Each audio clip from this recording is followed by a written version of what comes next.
इस रील पर 16 million views थे, लेकिन मोदी सरकार ने आईटी एक्ट का मिसयूज करके इसे इंडिया में ब्लॉक करवा दिया। लेकिन पता है क्या है, इन लोगों को एहसास नहीं है कि जनता में कितनी ताकत है।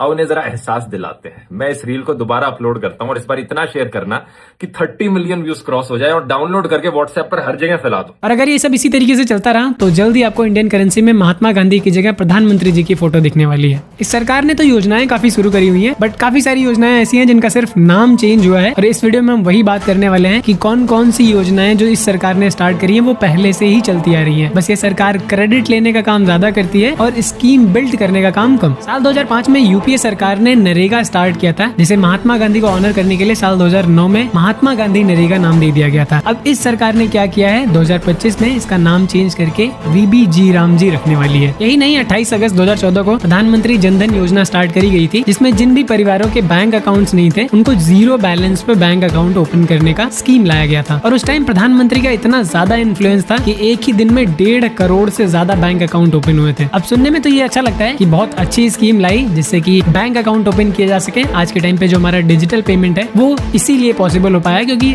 मोस्टली लोगों के बैंक अकाउंट्स ऑलरेडी हैं। बट सच्चाई ये है कि इसके ठीक 2 साल पहले अगस्त 2012 में आरबीआई ने एक स्कीम लॉन्च करी थी, जिसके तहत जीरो बैंक बैलेंस पर आपका अकाउंट ओपन किया जाएगा। आपको फ्री में एटीएम या फिर डेबिट कार्ड प्रोवाइड किया जाएगा। स्वच्छ भारत अभियान के बारे में तो सुना ही होगा। 2 अक्टूबर साल 2014 को ये लॉन्च किया गया था, जिसका उद्देश्य खुले में शौच को पूरी तरीके से समाप्त करने का था। ये भी कोई नई चीज नहीं थी। साल 2012 में निर्मल भारत अभियान शुरू किया गया था। ये इसी का एक्सटेंडेड वर्जन है, जिसका क्रेडिट भाजपा सरकार ने ले लिया। 22 जनवरी 2015 को प्रधानमंत्री नरेंद्र मोदी जी ने बेटी बचाओ बेटी पढ़ाओ अभियान शुरू किया था, जिसका उद्देश्य बेटियों की शिक्षा, सामाजिक और वित्तीय रूप से उन्हें स्वतंत्र बनाना और सामाजिक शोषण से भी बचाना था। अब ये कोई मास्टर स्ट्रोक नहीं था, बल्कि साल 2008 में ministry of women and child development ने national girl child day programme start किया था। ये बस वही है और कुछ नहीं है। मेक इन इंडिया जिसे साल 2014 में स्टार्ट किया गया था, इसका पर्पज ये था कि जो मैन्युफैक्चरिंग सेक्टर है उनको बढ़ावा देना है। ये भी कोई नई चीज नहीं थी क्योंकि साल 2011 में नेशनल मैन्युफैक्चरिंग पॉलिसी बनाई गई थी, जिसका भी सेम मोटिव था। फरवरी 2016 में प्रधानमंत्री फसल बीमा योजना सरकार के द्वारा लॉन्च किया जाता है, जिसका मेन मोटिव ये था कि जो फार्मर्स की इनकम है उसको स्टेबलाइज किया जा सके। क्योंकि होता ये था कि जब फसलें बर्बाद हो जाती तो किसानों को लोन उठाने पड़ते थे, फिर उनको चुकता नहीं कर पाते थे। ये सारी प्रॉब्लम्स को कम करने के लिए ये बीमा योजना स्टार्ट करी गई थी। इस स्कीम को सुनने के बाद मुझे लगा चलो सरकार ने किसानों के लिए कुछ तो किया, बट इसके ठीक 5 साल पीछे जाने पे पता चलता है कि एक संशोधित कृषि बीमा योजना 2010-11 में ऑलरेडी चल रही थी। बस करंट सरकार ने इसका नाम चेंज किया है और कुछ भी चेंज नहीं हुआ है। अभी भारत में जो 80 करोड़ लोगों को फ्री का राशन मिल रहा है, ये भी इस गवर्नमेंट की देन नहीं है, ये भी पिछली सरकारों की ही देन है। ऐसी कई योजनाएं हैं जो पिछली सरकार द्वारा शुरू की गई हैं। इस सरकार में बस नाम चेंज हुआ है ताकि क्रेडिट लिया जा सके।